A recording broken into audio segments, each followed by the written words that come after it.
staged a big comeback, had a big push at the end, and were able to get 2 points. And tonight, after Juice's goal, it didn't look like you guys had maybe a really good look at the net to try to get a tying goal. Sort of what happened in that stretch there. Yeah, well, I mean, we try to get the goalie out there again at the end, but we just weren't able to either get a whistle where we could call timeout and set up our 6-on-5.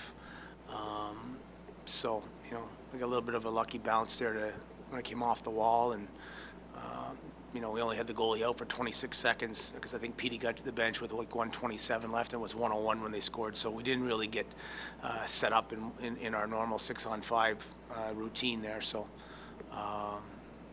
that's just the way it goes.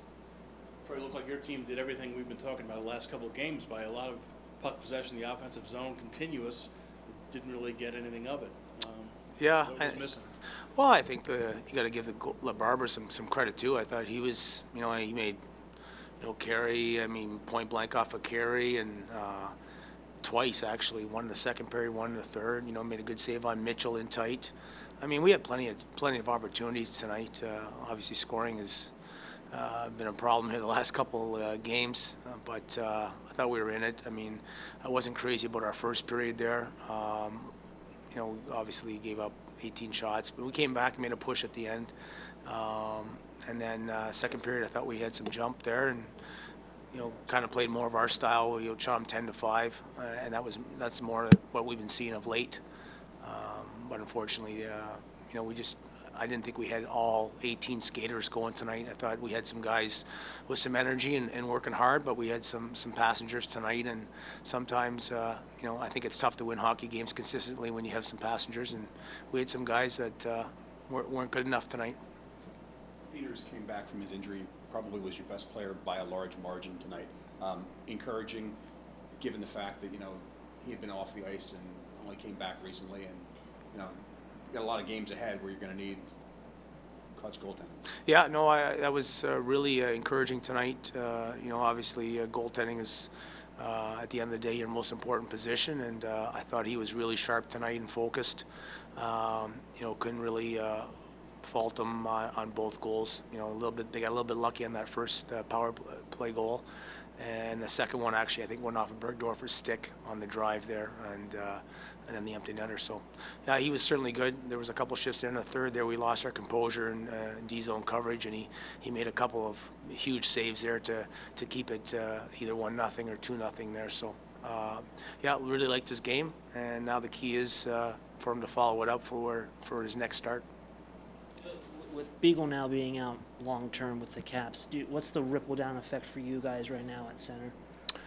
Well, I mean, what you see is what you get. Right now is we don't, depth at center has not been there all season. We had Walker at the beginning of the year playing a little bit of the center ice position when Stevenson was up. I don't know what their plans are. Everything's happened so quick for them with flying to a rally last night. I don't know if they'll keep Sill up there or potentially make another move. I have no idea yet. We'll see what happens over the next couple of days with that regard. But, certainly, with Fighting out too, Fighting's in. He's got some ability to play center as a call-up guy, but he's out 4 to 6 weeks with a broken hand down in South Carolina, so he's not even an option. So the 4 guys we got, those are the guys, and with the roster in Washington, they can't take another center from us without sending someone. So, I don't foresee, for example, a Stevenson being up there with a Sill. I just don't see that being a situation unless they have another injury. So, we've battled some injuries all, in that first half as well, but it's been with us. It's not, and now Washington seems to be getting banged up a little bit. So, we just got to keep treading water and trying to pull off a few wins here until we get our health and get our team back. What's Vrana's status right now? How far away is he? Well, I mean, I don't think anything's changed. He's actually overseas visiting his family. We gave him an extended, instead of being 5 days away like the norm, most of our guys took for Christmas, we gave him an extra week. So he's over there for, I think, 12 days. So he comes back January 4th. So I guess that's Monday. And then we'll get a better assessment of how far and how much we can push him. But the earliest we'll see him back is January. The original date was early February, and then I heard, we were told maybe potentially mid-January, which is better news. But we'll just have to see once he gets on the ice if he's able to shoot the puck and handle it. But he'd be certainly a huge addition. If you look at our left shot situation up front.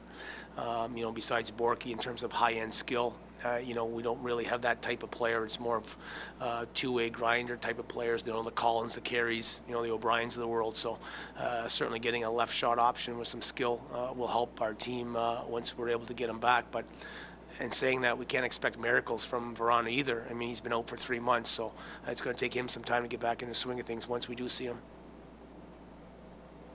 All good? Okay, thank you. Yeah, Happy New Year.